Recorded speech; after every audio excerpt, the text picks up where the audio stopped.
Gracias por estar en sintonía de nuestra emisión de Express News. El ciclo de información nacional lo iniciamos en el Palacio de Westminster, sede del Parlamento británico, y es que allí el primer ministro Boris Johnson enfrenta nuevamente al Parlamento para disculparse frente a los miembros de la Cámara de los Comunes, después de haber sido multado por infringir las reglas de confinamiento durante la pandemia. Esto lo realizó el Scotland Yard la semana pasada. El primer ministro se defiende bajo el argumento de que hay cuestiones más importantes que atender que la crisis de lo que se ha llamado el Partygate. De esta manera, el primer ministro hace su primera declaración ante el Parlamento desde que fue multado por la policía por infringir las normas de confinamiento en junio del año 2020. Sin embargo, el primer ministro está enfrentando la furia de los partidos de oposición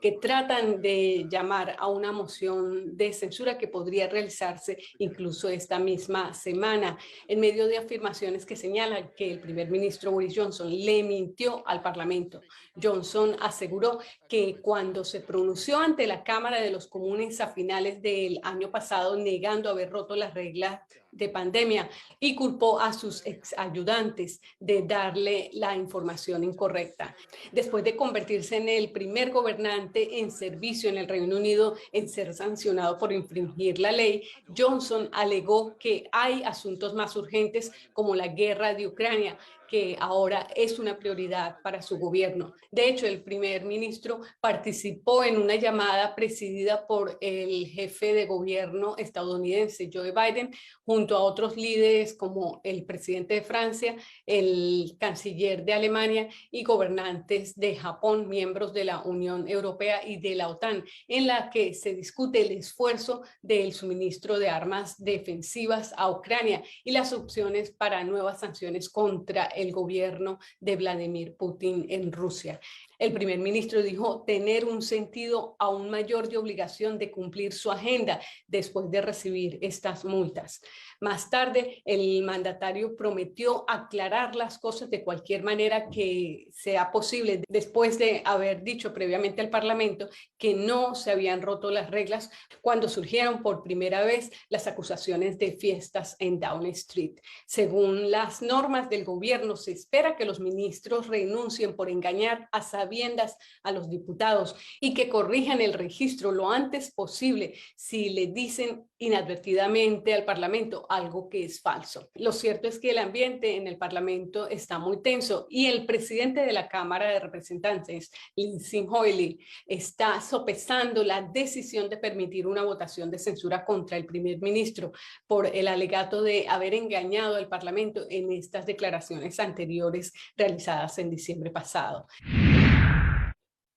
Y lo cierto que la crisis del Partygate está generando algunos efectos dentro del Partido Conservador e incluso los llamados diputados rebeldes están sopesando las opciones debido a que se vienen las elecciones locales de concejales en las alcaldías de toda Inglaterra y este podría ser el punto de inflexión para decidir el futuro del primer ministro Boris Johnson. En este sentido, incluso los defensores más acérrimos del primer ministro se sienten como si su lealtad no había sido correspondida y se asegura que hay un sentimiento como si se ha recibido una bofetada en la cara por las multas recibidas por el primer ministro Boris Johnson tras infringir las leyes de confinamiento durante la pandemia de COVID-19. Incluso se asegura que la mayoría de los que compiten por derrocar al primer ministro han vuelto la vista hacia el próximo mes, el 5 de mayo,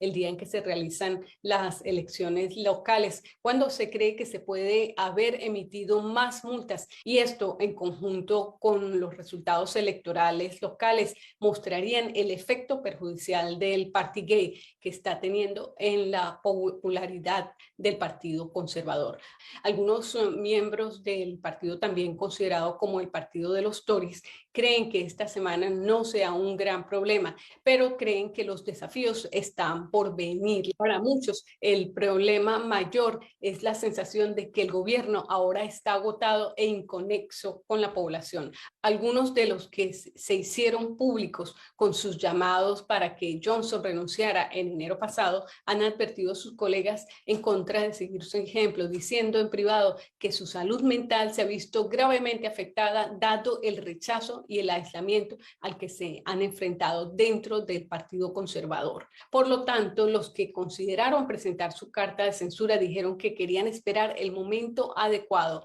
El experto en elecciones y compañero conservador Robert Haywood dijo que un bajo rendimiento en las urnas en las elecciones locales del 5 de mayo, coincidiendo con nuevas sanciones, podrían desencadenar todo el proceso a partir de enero próximo para salir del primer ministro Boris Johnson. Pero se añade que si el partido excedía las expectativas y la guerra en Ucrania seguía dominando, entonces hay muchas perspectivas de que los resultados no sean claros y que no haya ningún desencadenamiento esperado. En medio de este ambiente de convulsión en el Partido Conservador, los aliados de Johnson confían en que el primer ministro podría salir relativamente ileso de todo este conflicto alrededor de las multas por los Partygate.